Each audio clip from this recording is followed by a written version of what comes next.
And I'm here to talk to you about the HB 589A, House Bill 589A. The new North Carolina voter laws, HB 589A, is claimed by its primary sponsors to be an act to restore confidence in government by establishing the Voter Information Verification Act to promote the electoral processes through education and increased registration of voters, and by requiring voters to provide photo identification before voting to protect the right of each registered voter to cast a secured vote with reasonably secure measures that confirm voter identity as accurately as possible without restriction.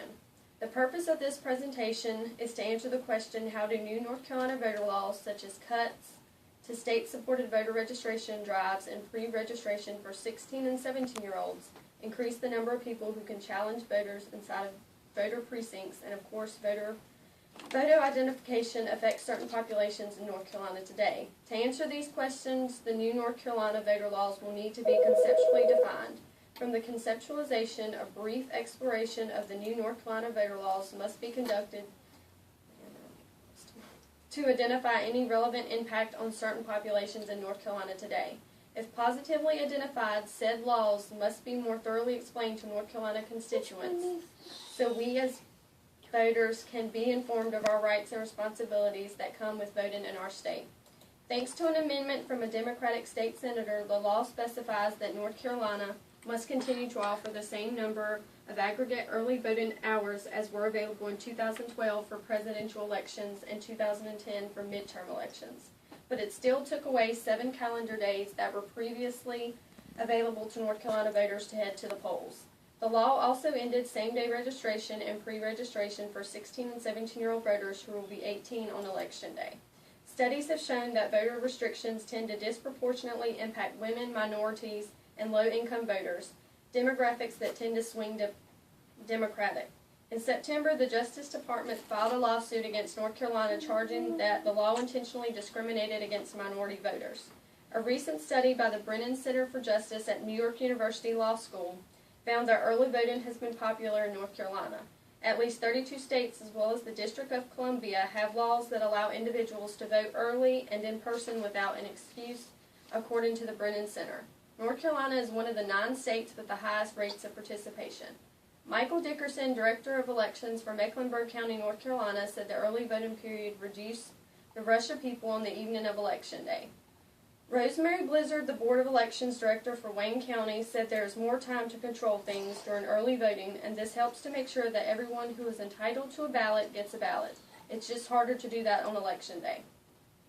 And there's now evidence that the law, like those in other states, will also present special problems for women. The Durham, North Carolina-based Southern Coalition for Social Justice, among the parties that have filed lawsuits filed against the state's voter ID law and redistricting plan, recently analyzed data from the State Board of Elections. SCSJ found that of the over 318,000 North Carolina voters who lack required ID, 63% are women. Looking at the state's own report on those without ID, SCSJ found that 43% of registered women voters without photo ID are women of color. African American women, who made up just over 23% of North Carolina's registered female voters in 2012, represented 34% of women without ID. And it's not just the voter ID provision on North Carolina's laws that disproportionately impacts women, so do provisions shrinking the early voting period and eliminating same-day registration. Over 55% of early voters in the state's 2012 general election were women, and African American women accounted for 31% of early voters. The same disproportionate burden on women voters of color results from ending same-day registration. But it's not just women without photo ID who will face problems voting. Women with ID whose names have been changed due to marriage status could be encumbered or denied under the new law. Given the snaffus encountered by women voters this past week in Texas, this is no small concern. In Texas, if a woman's name on her ID doesn't match her voter registration record in a highly recognizable manner, then she may sign an affidavit swearing to her identity. The Texas Tribune reports that at least 40% of early voters in Fort Bend County had to sign affidavits because of name discrepancies.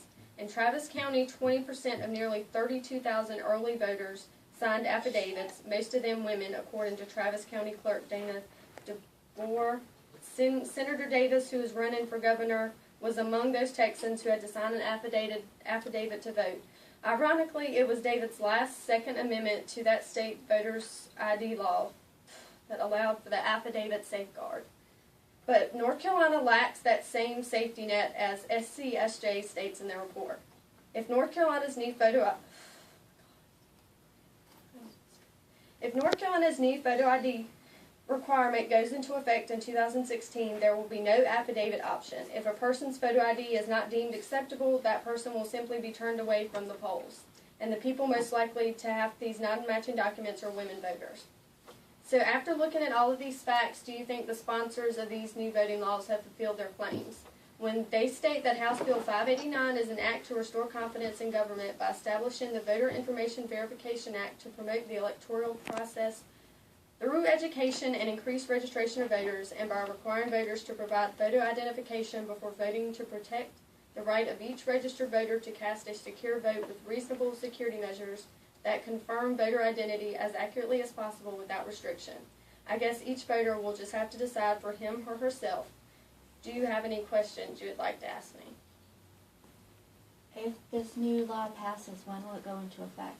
In 2016. Why does it impact women more than anybody else? Because women get married and get divorced, their last names change more than men.